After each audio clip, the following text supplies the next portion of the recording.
अस्सलाम वालेकुम जी। आज खान साहब की 6 बेल्स डिस्ट्रिक्ट कोर्ट के अंदर हैं। एक बेल बीबी साहबा की है। 1 साल से ये बेल्स लटकाई गई हैं। क्या कहा गया? कभी कहा गया कि जज साहब छुट्टी पर हैं, कभी कहा गया कि नेट की सहूलत अवेलेबल नहीं है अडाला जेल में, कभी कहा गया कि हम प्रोडक्शन ऑर्डर जारी करते हैं और जब अदालत वो करती है वो भी नहीं इम्प्लीमेंट किया जाता, और वीडियो लिंक के जरिए पेश करने का हुक्म देती है वो भी नहीं किया जाता। तो मुसलसल 1 साल हो गया इन बेल्स को डिसाइड नहीं किया जा रहा। मकसद क्या है? मकसद सिर्फ और सिर्फ ये है कि अगर खान साहब की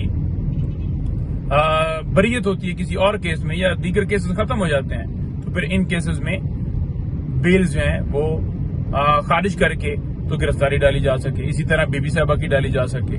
अच्छा, बात यह है कि जहां तक इन मुकदमात की बात है तो इसमें कुछ 9 मई वाले हैं। एक तोशा खाना जेली रसीदों के हवाले से खान साहब और बीबी साहबा के ऊपर मुकदमा बनाया गया।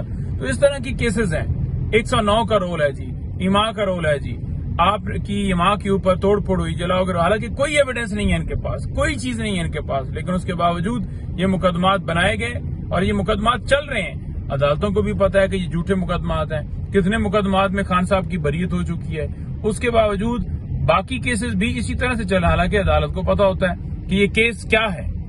अच्छा, इसके साथ साथ आज अलकादर ट्रस्ट केस की भी समाअत है। हम अडयाला जेल जा रहे हैं। इस्लामाबाद हाई कोर्ट ने 26 तक हुक्म इम्तना जो है वो जारी किया। इसके अंदर बरीयत की दरखास्त दी थी हमने, तो अदालत ने वो हमारी दरखास्त कबूल नहीं की, वो बरीयत की दरखास्त जो है खारिज कर दी।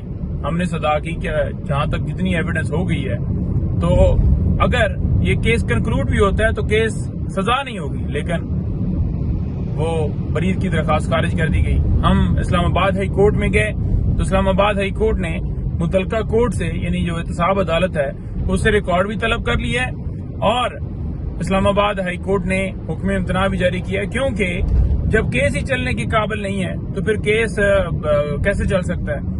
तो अदालत ने डेफिनेटली देखना है कि अगर केस जो है उसके अंदर सजा नहीं होती तो फिर ये केस आगे प्रोसीड नहीं करना चाहिए। तो यही हमारा नुक्ता है। अब देखते हैं क्या करते हैं, लेकिन मैं आपको ये वाज़ेह कर दूं कि खान साहब ने नैब तरमीम से क्या फायदा लिया।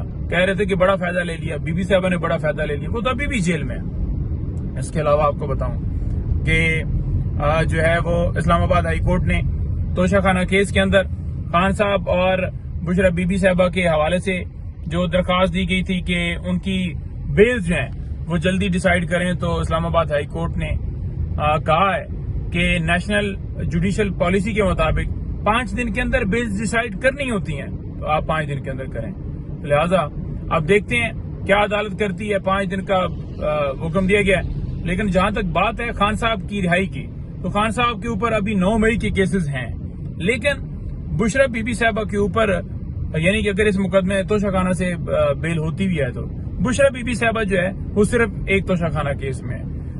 आपको पता है कि गैर कानूनी गिरफ्तारी डाली गई, और अगर जो है वो बेल उनकी होती है तो फिर उनके ऊपर कोई मुकदमा नहीं ताहाल बचता जिसमें उनको जो है गिरफ्तार किया जा सके, क्योंकि उनके ऊपर और कोई मुकदमा नहीं है। इसी वजह से बेल्स डिसाइड नहीं की जा रही। तो अब की ये तफसीलात हैं। खान साहब से मैं मिलने जा रहा हूँ, अडयाला जेल में समाअत है, फिर निकल कर आपको अपडेट दूंगा। बहुत शुक्रिया।